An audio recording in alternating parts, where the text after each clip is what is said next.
My biggest song, with over 1 billion streams, was named by a stranger on the internet.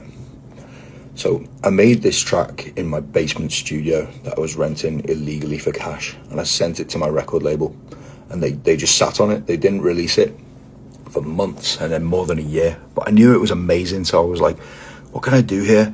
So I started just playing it in every single DJ set, and I thought, I'll just keep playing this until something happens. And every time I used to drop it, people went nuts. And then COVID happened and everything was shut down. I had no shows, I had no income. It was looking like I was actually going to have to get like a regular job, but I had one last chance left. I was like, I found out I could take out a £50,000 loan just to continue chasing my dream.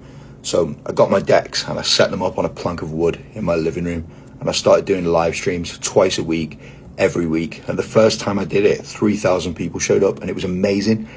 So I kept going, and every week I would drop this song and the whole chat was going nuts. Everyone was like, what is the Ferrari song? We need this Ferrari song. But the crazy thing was, it wasn't even called that. It was called Do You Still Want Me?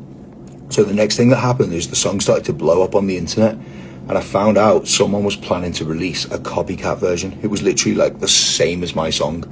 And I had one choice. I could either let it happen or I could move faster than I've ever moved before in my life. So I went straight to my studio and finished this track the same night. And 2 days later, we released it on our own label.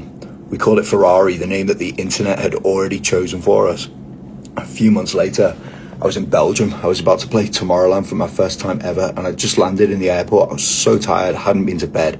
My manager texted me and he was like, Ferrari's just hit #1 in 2 countries, and one of them is Belgium, where I was literally right then.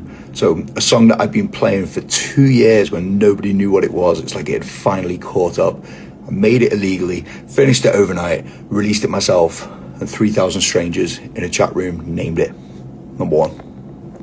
Bueno, pues te vengo a explicar que he sacado una noticia súper importante de un DJ muy, muy importante, y un DJ top, creo que está entre los 10 primeros mundiales, que es James Hype, donde nos explica la curiosidad que ha tenido de la canción Ferrari, que en un principio no se iba a llamar Ferrari, simplemente que la misma gente, al conectarse en directo frente a la gente en los directos que él hacía, pues la bautizaron Ferrari, pero no fue, inicialmente se llamaba de otro nombre. Y es para que os deis cuenta que muchas veces no sabemos dónde está el éxito, ¿vale? Este hombre la mandó a una productora, la guardaron en un cajón, y resulta que la canción insistía, la ponía, la gente se hacía polvo por bailarla, pero finalmente consiguió editarla con su sello discográfico, y creo que no sé cuántos millones lleva de reproducciones esa canción. O sea que, dicho esto, hay que insistir, porque seguramente, si no es en el 99, será la 100.